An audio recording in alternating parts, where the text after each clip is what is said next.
What's up, guys? Welcome to another edition of Average Aaron's Auto Videos, and today I'm just going to do a short one on what to do if you're installing ignition coils and a little rubber boot gets stuck down in the housing where the ignition coil sits on top of the spark plug. So normally, if it was in the housing, I've pulled it out now, you would have an ignition coil that looks like this. This is my old one.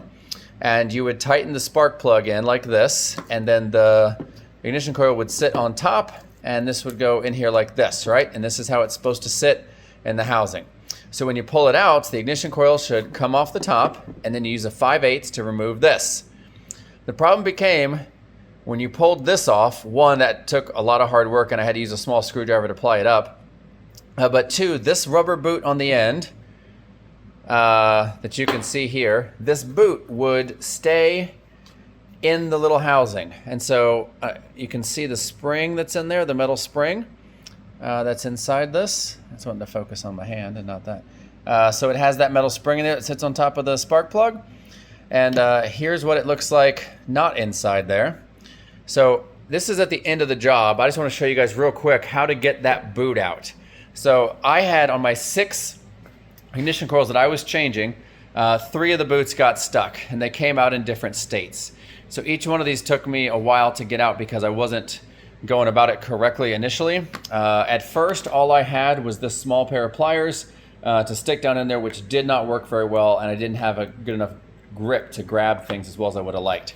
The next thing I did was I got, I think it's like an 8-inch bolt here that I was using to mount some wood into the wall, lag bolt, and I got a small one of these and stuck it in the housing very carefully and then twisted it into the rubber. So while it's in there and stuck on top of the spark plug, you twist this in there and this goes into the rubber and you just pull it out. Now it takes a lot of strength to do this. It also requires that the rubber stay intact because sometimes you might pull it out and all you've done is just shred the rubber and make it a little harder to get out. But that's fine too. And then also I got these 11-inch needle nose pliers that you stick down in the housing and pull out. Now you can see they came out in different states. This was the first one, took a long time. This one, that lag bolt would not stay in here at all, and so I pulled it out in chunks and ultimately got the last bit with here. But as you remove more and more pieces, that's less and less that's pressing in there. And then lastly, this third one just came out disintegrated. You can see one of my attempts here when I screwed down into it. I separated the rubber and then it pulled up and then this piece came out.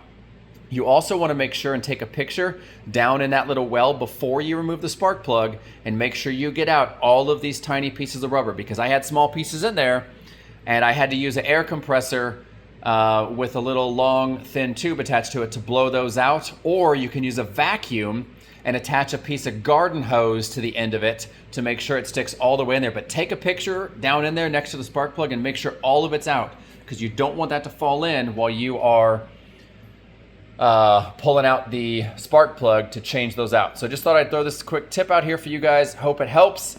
Hit that like button if it did, and we'll see you guys next time.